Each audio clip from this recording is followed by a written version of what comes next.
I'm super excited to bring in our next guest. We have in the studio Wendell Hill. He's going to talk about ESG. This is the environmental, social governance, and multifamily investing. And Wendell has been an asset manager in the multifamily sector for about 20 years. And he's figuring out creative ways to enhance or improve asset value for owners. This is the work that he does. These big groups hire him, and also he's worked for some of the most significant operators in multifamily. And we're bringing him in to talk about how he sees this ESG strategy. So Wendell, welcome in. Thank you, Patrick. Nice to be here. Yeah, so why don't I said 20 years experience. What does that mean? Just give us an understanding of the projects you've been involved with, working on, and kind of how that leads into this conversation you and I are having today. Sure. I think I probably have to start from the very beginning. And, my kind of introduction to real estate was actually with the Minneapolis Public Housing Authority, where I was hired as a high school senior to turn units and do maintenance on appliances. So after leaving college, I ended up with the Housing Finance Agency, where I first was introduced to energy conservation programs, where we provided financing for people who wanted to build single-family solar homes, as well as people who wanted to do boiler retrofits and lots of energy conservation things. So after that, I ended up working quite a bit with Section 42, low-income housing tax credit projects, underwriting a lot of the project-based Section 8 housing, 236, and that type of thing. And then shortly thereafter that, of course, moving to the private sector and getting into that piece of it. And so, basically worked on projects anywhere from, single-family homes with their energy improvements all the way up through, large multifamily properties, and doing things on the energy side from that standpoint as well. So, it was interesting because once I ran into this ESG idea. Now, that's been around for quite a few years, right, but I ran into it about 3 years ago, and it was interesting to me how similar it was to things I had done in the past. So I felt it was kind of a natural fit for me. So I got interested to look at it and to look more into that aspect of it. So, yeah. Well, give us some context of ESG. Sure. Well, basically ESG stands for environment, society, or social contract, as I like to put it, and governance. And at the heart of it is basically stakeholders. So it's this kind of framework that takes all the stakeholders within the real estate process into consideration. Stakeholders being customers, clients, residents, creditors, suppliers, whatever the case may be. And what it really seeks to do, it seeks to look at the linkages between your business and the environment, and your business and society, and then of course how it is that you govern these things. So one of the things, right now, if you read a lot of the literature out there, it's kind of a given, these statements like, well, companies that pursue ESG strategies are in fact better performers than those that don't, and that ESG is really a win-win situation. Well, from this standpoint, I really want to know that that's true. I'm not so, I'm not so anxious and willing to grab onto that idea because, having looked at a lot of the things that have happened, for example, in some of our industries, like mining industry is a big one where ESG was really pretty prominent.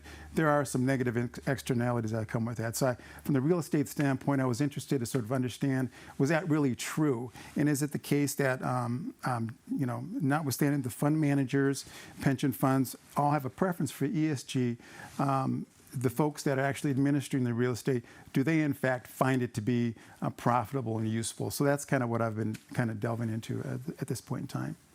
Yes, and it's very, where do you begin to even you've grown up in a lot of these, being on the private or public side, but also yes. Where do you even begin to think about it? Well, I think you think about it, it's not a foreign concept, because I can remember back, I'm going to date myself quite a bit here, but when we had our first cap and trade legislation, back when we had the acid rain kind of issue that we had in the Midwest and across the country. And that was the first attempt, one of the first attempts to really sort of govern these emissions, if you will, and the greenhouse gases. So, roll the clock forward, we can remember about I don't know, 10, 15 years ago, where we're used to seeing things like Energy Star programs, Right. diversity programs, and then, of course, Sarbanes-Oxley. So each one of those, the energy falls under the environmental piece of it, and then you've got, Sarbanes-Oxley, of course, was legislation. But so we've been, real estate, especially in the multifamily sector, has always been sort of pursuing, lowering carbon footprints, if you will, as well as pursuing diversity programs and the like. So what's different now in this new ESG is that they're now requiring people to measure these outcomes. In other words, it's no longer just like, well, it's nice to do because we've got a diversity program. Oh, it's nice we've got an energy program.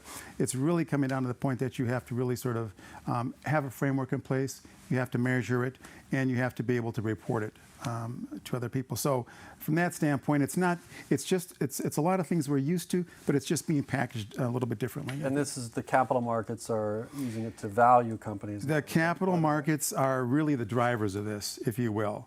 They have they've shown and made public a preference for ESG projects to value assets, and as well as allocating capital from that standpoint.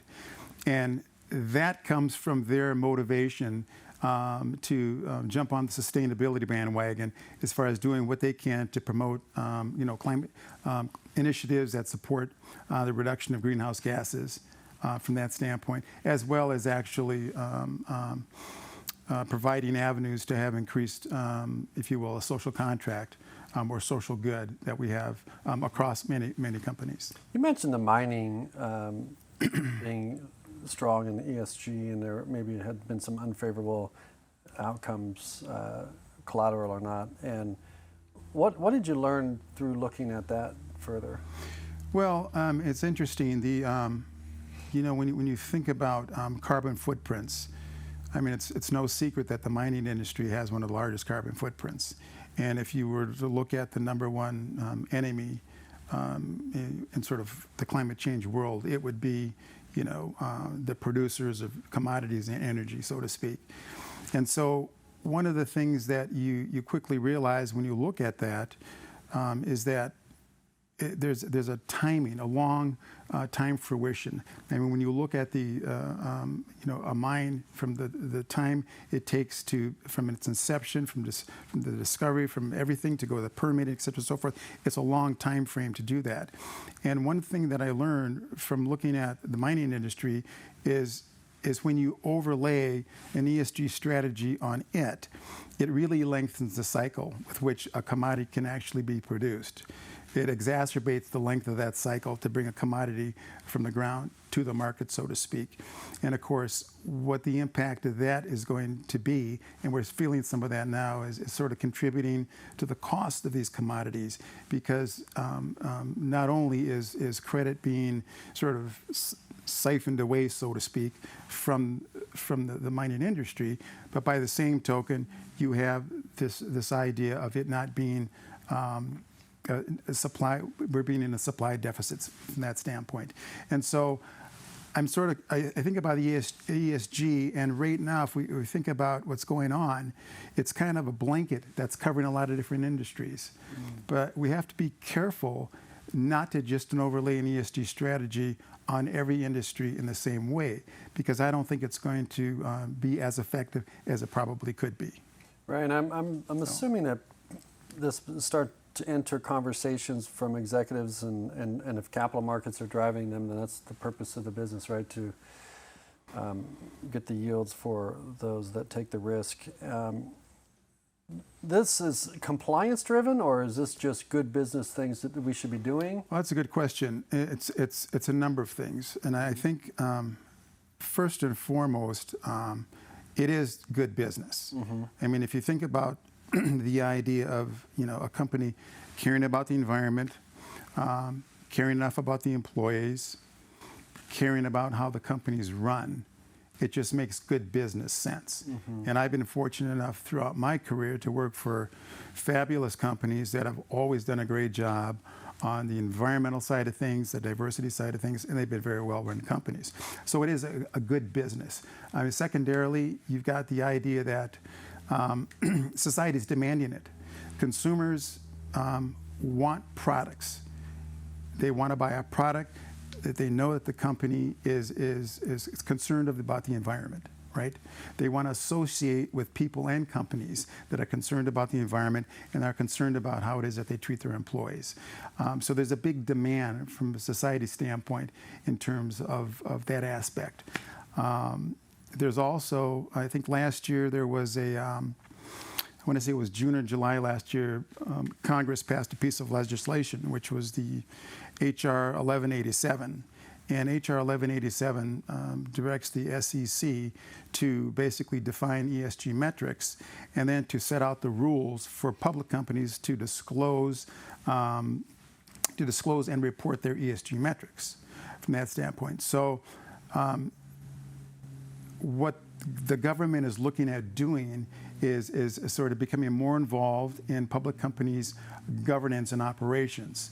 And I'm not an attorney, but I've read through some of the legislation, and they're going to want to know things like, for example, how many harassment cases has your company had last year? They're going to want to know things. Measurement part. Measurement part. They're going to want to see what you're paying your employees, your directors, your officers, and that kind of thing. They're going to want to know who you're contributing to on a political level. What campaigns are you supporting, that kind of thing. Right. So it's a fairly invasive piece of legislation. Sure. Well, the good news is that it's probably unlikely to get Senate support, which is great. But moreover, there's going to be some version of ESG legislation from a regulatory standpoint that kind of comes out of it. So I think from if there's like fees and compliance and Exactly. even extra costs and stuff, how does that Exactly. impact values? And I guess how would these fund managers and money partners be thinking about that? Well, at this point in time, when they're allocating their resources, I'm not so sure, and I haven't really found the evidence to suggest that it is necessarily a win-win situation.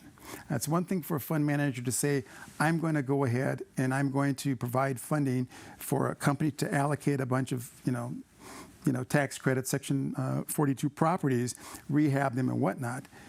That's one idea to do that. But it's another idea when you have, housing that's really not identified as affordable housing, that whether or not they're going to get funds for doing that. So some of that is, in my mind, kind of an unanswered question in terms of whether or not it really is as effective as they want it to be.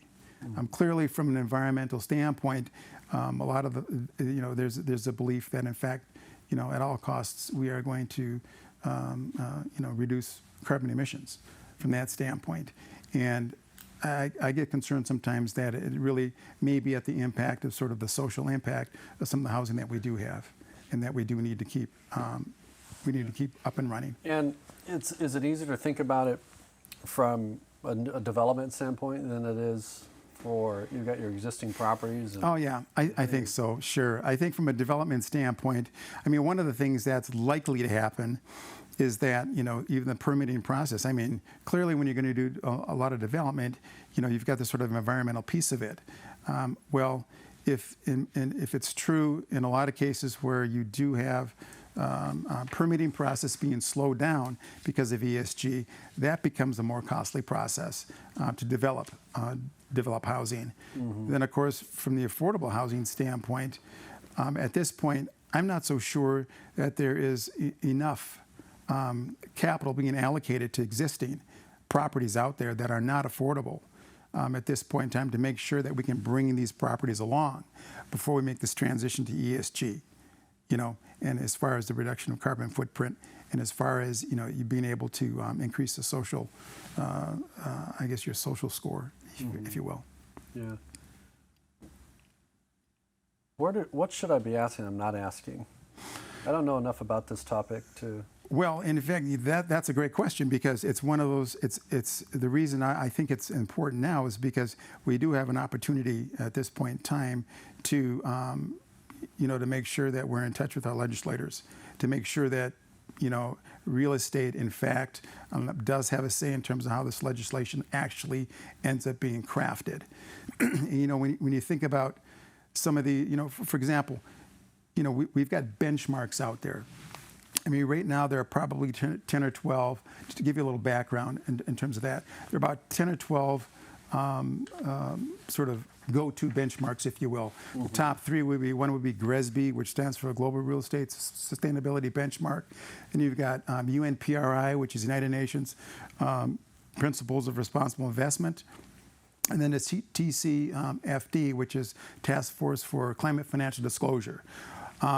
So these are the broad, if you will, the most used ESG frameworks out there from that standpoint. And of course, and how this gets put together is that right underneath there, for example, you've got outfits called like the Greenhouse Gas Protocol. And you have organizations that will then help you figure out how to measure your current carbon footprint, and then go ahead and how to put the metrics together and to be able to report on reducing your greenhouse gases. And underneath that, you'll have rating agencies, MSCI, for example, that then will rate your particular company against other companies. But again, part of the problem is that, we've got a lot of different benchmarks out there, but it's very difficult to compare these. But yet, having said that, a lot of companies are well down the road as far as enacting and establishing their ESG frameworks, which is a great thing, and I think we need to do that. And in fact, I think the more we do that, the more we'll be able to affect the legislation once it comes down the pipe. From that standpoint, another component of this, I guess the S, if you will, is social contract, comes from this idea of social responsibility, social rights, and if you will, social justice. There's a lot of emotion that comes along with some of these terms, but generally speaking, what those terms seek to do is they seek to make sure you are being accountable to the larger society within which you operate. Okay. And so, for example, mid '80s, Bhopal, India. A Union Carbide, big gas leak, thousands of people died. Union Carbide had these great agreements with employees, with contractors, virtually everybody in their production cycle, except for the people that were impacted. So the idea is that you have to be conscious of that when you're doing whatever it is that you are doing. Social rights, there's a term from the mining industry. I mean, you're like BHP, which is a copper miner in Australia. You want to go ahead and do a copper mine in South Wales. Oh, by the way, South Wales happens to be inhabited by the Aborigines. So even though they don't have ownership of the land per se, BHP can't do a thing as far as permitting goes until the Aborigines are on board with what they're doing. So you've got this big overlay, and every time you do that, when you start taking these things into consideration, yes, it's good for society, but it's got a cost to it, okay? Right. And then, of course, the social justice piece of it is really comes down to diversity, equity, and inclusion, which, again, we're all very familiar with. Sure. From that standpoint. So I think knowing kind of, becoming more familiar with what this is and where it's going is going to be important for real estate, because the last thing we want to do is have a ton of legislation come down and whereby you've got the tail wagging the dog kind of thing.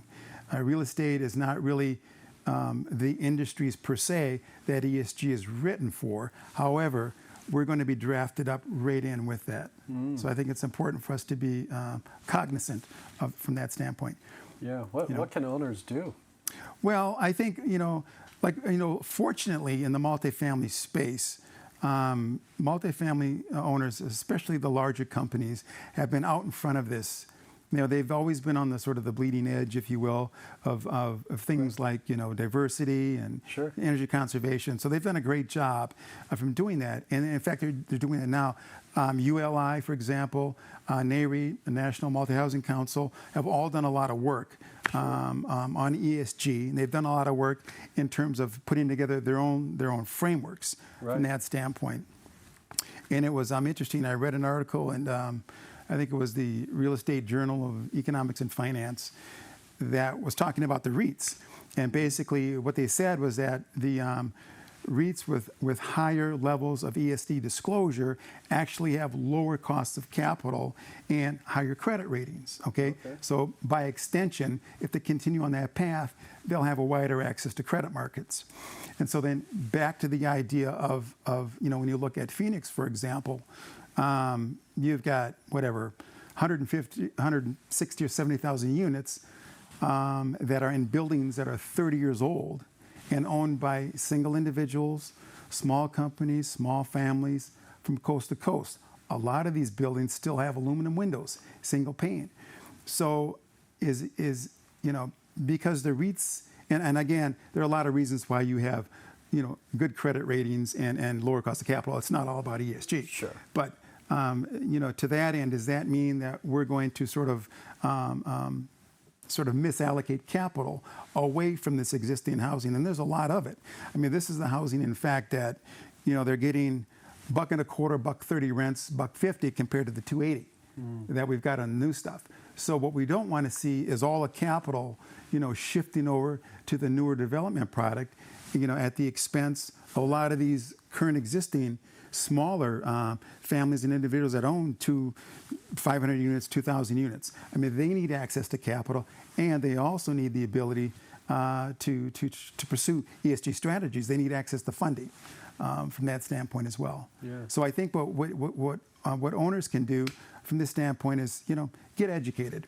I mean, there's a lot of people down the curve already, well down the path.